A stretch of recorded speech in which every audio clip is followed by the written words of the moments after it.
Deuteronomy 17.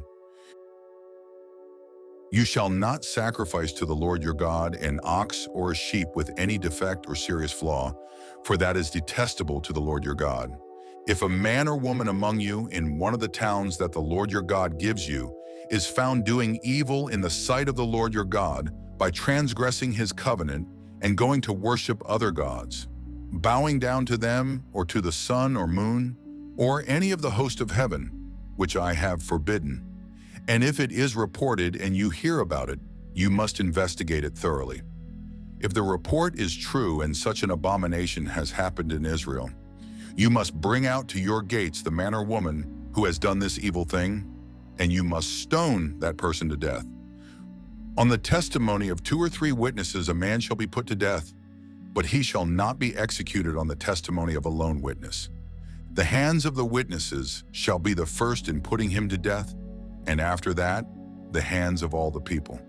So you must purge the evil from among you. If a case is too difficult for you to judge, whether the controversy within your gates is regarding bloodshed, lawsuits, or assaults, you must go up to the place the Lord your God will choose.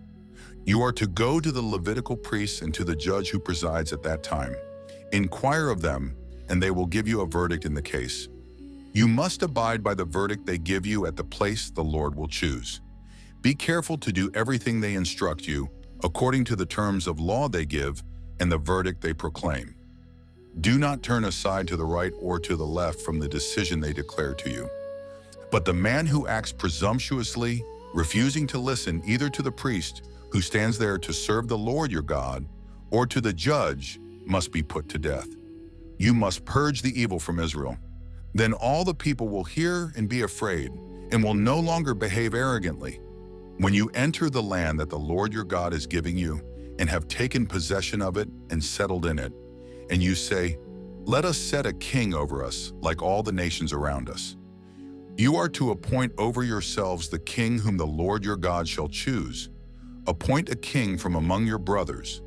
You are not to set over yourselves a foreigner who is not one of your brothers.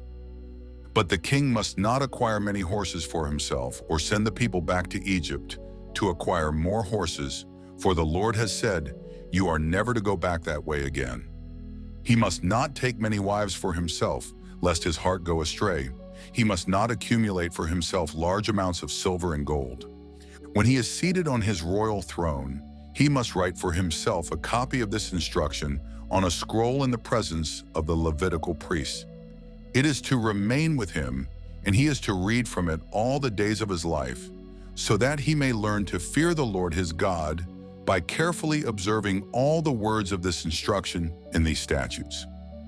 Then his heart will not be exalted above his countrymen, and he will not turn aside from the commandment to the right or to the left, in order that he and his sons may reign many years over his kingdom in Israel. That concludes today's reading. Thank you for being part of this holy journey. In these days when Christianity is tested and truth is dimmed by the noise of the world, your presence here matters more than ever. May these words strengthen your spirit, guide your steps, and remind you that you are never alone.